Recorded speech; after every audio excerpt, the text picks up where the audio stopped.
Ya, terima kasih. Eh, Selamat sore untuk semuanya, kepada Pak Asri Anas, Pak Arifin, dan juga kepada Bung Fahri Hamzah. Ini sangat menarik bahwa saya bisa mendengar penjelasan dari Pak Asri Anas dan juga Pak Arifin. Dan ternyata bahwa apa yang disampaikan, yaitu yang kita dengar, yang fokusnya adalah perpanjangan masa jabatan dari 6 tahun menjadi 9 tahun, ternyata sebetulnya itu adalah minoritas. Dan ada bahasanya, kata-katanya, atau itu diiming-imingi, ya, yang mau habis dan sebagainya, atau bahkan saya mengatakan bahwa ini mungkin disusupkan karena pada awalnya saya kan tidak membicarakan mengenai perpanjangan masa jabatan. Nah, ini yang perlu dicermati. Pertama adalah, oke, kita bicara mengenai masa jabatan dulu. Kenapa masa jabatan itu harus dibatasi? Kenapa? Bahwa kebanyakan negara, di negara-negara demokrasi yang maju, negara maju, itu dibatasi rata-rata kebanyakan 4 tahun. Ya, ada yang 5 tahun seperti kita, tapi rata-rata kebanyakan 4 tahun. Nah, jabatannya pun dibatasi menjadi 2 periode. Tapi tadi sudah dijelaskan, kalau kita di sini 5 tahun 2 periode untuk jabatan-jabatan yang lainnya, tetapi kepala desa sudah 3 periode. mendapatkan bonus, yaitu tambah 1 tahun dan 1 periode, yang dikatakan itu adalah suatu uh, uh, ya kenikmatan Keistimewaan, sendiri yang ya. diindikan oleh kepala desa. Nah, ini adalah sudah suatu 6 tahun, ini adalah sudah sangat panjang. Kenapa dibatasi? Karena itu adalah tadi sudah disebutkan oleh banyak orang, oleh Bung Fahri Hamzah juga, bahwa selama kalau kita berkuasa, maka itu akan terlupakan dan kita akan cenderung menjadi suatu tindakan yang otoriter. Nah, di sini tindakan demokrasi dan sebagainya ini malah terkunci gitu. Nah, kalau kita lihat dari 6 tahun dan 3 periode, ini sungguh sudah luar biasa sekali. Kalau ada kepuasan dari masyarakat bahwa seorang kepala desa bagus, maka tentu saja bisa terpilih lagi. Dan jabatan 12 tahun itu sangat luar biasa, apalagi kalau dia sampai 3 kali. Ya. Tetapi kalau satu periodenya adalah 9 tahun, di mana kalau ada ketidakpuasan dari masyarakat, maka yang terjadi adalah chaos. Yang terjadi adalah kalau kita 4 tahun atau 5 tahun bisa cepat. Oke, kita menunggu bahwa masa jabatannya habis, kita mengadakan pemilihan lagi.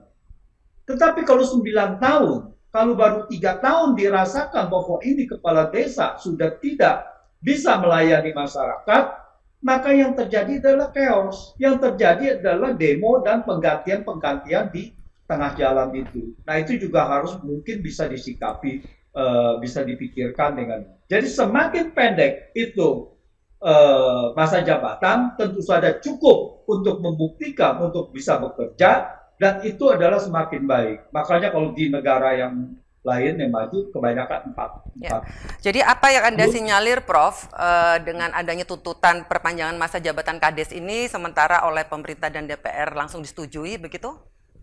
Nah, disinilah bahwa nanti saya akan nyambung pada situ, bahwa kenapa kok demonya lancar, lalu DPR-nya itu langsung menyambangi, langsung mengatakan ya kita uh, akan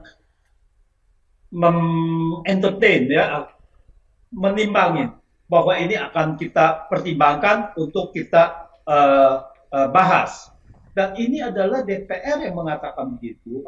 Itu adalah sudah melawan dari peraturannya sendiri, yaitu harus masuk prolegnas. Dan tadi dikatakan oleh Mas Asri Anas, itu tidak ada. Bagaimana seorang anggota DPR yang harus membahas undang-undang yang harus ada di prolegnas bisa menjanjikan hal seperti itu? Nah, ini kan asal menjanjikan yang tadi itu. Jangan sampai hanya asal menjanjikan, asal diiming-imingi saja gitu. Nah, padahal pada saat itu tidak bisa dibahas. Nah, saya jadi akan melihat juga begini, bahwa diiming-imingi ini harus hati-hati. Karena 15% yang tadi dikatakan, ini bisa menjadi suara yang sangat vokal sekali, Dan diiming-imingi berarti ada bargaining, ada deal. Bahwa Anda saya kasihkan begini, tetapi Anda harus menyuarakannya. Yang diinginkan oleh pemerintah.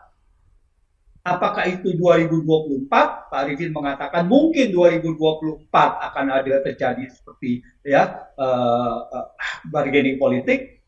Tetapi yang saya khawatirkan dan yang banyak pihak khawatirkan adalah bahwa Abdesi harus menyuarakan perpanjangan masa jabatan presiden. Ini melanggar konstitusi. Nah, ini yang harus dijaga. Jangan sampai kepala desa nanti menyuarakan hal-hal yang seperti menyuarakan masa jabatan presiden. Karena kita tahu masa jabatan presiden ini adalah sangat gencar. Dan dari awal tahun 2022 disuarakan oleh 3 menteri, oleh 3 ketua umum, oleh menteri dan ketua MPR dan ketua DPD. Dan yang lain-lainnya gitu. Apakah ini berhenti? Dan kita perlu ingat, Abdesi pada sekitar beberapa bulan yang lalu juga pernah menyuarakan secara terlintas 3 periode. Nah, masyarakat melihatnya ini adalah bagian dari itu. Dan setelah ini bahwa perangkat desa diiming-imingi dengan jabatan lebih, lalu kemudian harus menyuarakan hal seperti itu. Nah, itu yang saya kira tidak elegan, tidak pantas, karena yang suaranya ini adalah suara melanggar konstitusi. Dan kalau kita lihat di dalam pelanggaran konstitusi, ya kemarin ada salah satu guru besar tata negara mengatakan pelanggaran konstitusi di dalam undang-undang pemilu itu adalah pengkhianatan bangsa. Nah, jangan sampai ini terjadi di sini. Oke, jadi Prof. Antoni melihat ini ada semacam orkestrasi gitu ya dari keinginan yang katakanlah 15% kepala desa itu dengan kepentingan politik tertentu, begitu ya Prof ya? Ya, dengan jabatan tertentu. Dengan jabatan tertentu.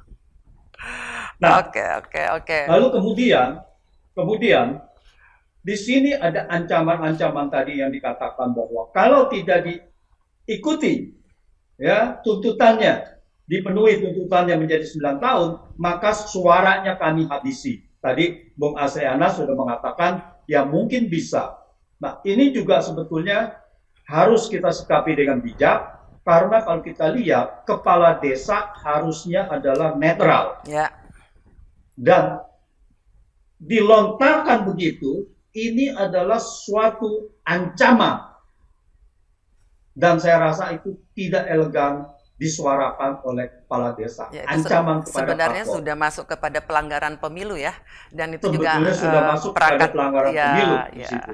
Yang desa pemerintah harus netral ya kan, Prof ya? Harusnya netral. Dari dibilang saya mempunyai kekuasaan, saya bisa menggerakkan itu. Siapa yang bisa menjamin meskipun ini bahwa kepala desa sekarang ini tidak netral? Bung Asri Anas mengatakan mereka mampu, berarti mereka akan digunakan oleh parpol tertentu untuk mengambil suara. Nah, ini adalah sesuatu pelanggaran pemilu yang sangat serius. Ya, mestinya Abdesi harus mengambil langkah bagaimana nih, Prof? Nah, ya inilah, pokok ini seharusnya, makanya kita bilang KPU dan Bawaslu ini harus mengawasi yang benar, kan gitu. Bahwa tapi kita juga tahu bahwa KPU dan Bawaslu ini adalah tidak netral, ya, sehingga ini membuat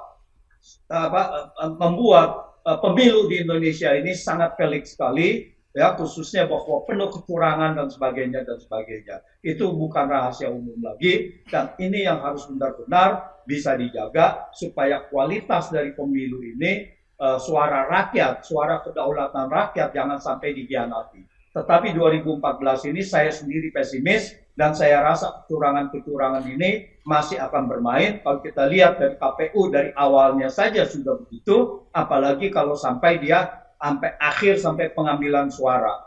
Jadi saya rasa ini adalah benar-benar tugas dari partai politik yang sangat berat untuk membuat ini adalah benar-benar netral. Tetapi saya tidak yakin juga bahwa dengan partai politik yang sekarang ini yang sudah kelihatannya seirama dengan pemerintah atau apapun itu, apakah berkolaborasi dan sebagainya sesama antar para partai politik, apakah bisa membangun Indonesia dengan pemilu yang bersih. Karena pemilu yang bersih adalah awal dari untuk semuanya itu. Nah, yang saya ingin soroti terakhir adalah mengenai otonomi dari desa sendiri dan sebetulnya bagian dari otonomi daerah. Jadi kalau kita lihat otonomi daerah itu harusnya adalah sampai ke yang mana? Apakah kita mau sampai terkecil, sampai ke desa, sampai ke kabupaten, atau sampai ke provinsi? Nah, kita sudah dilihat bahwa kita memilihnya sampai ke kabupaten kota.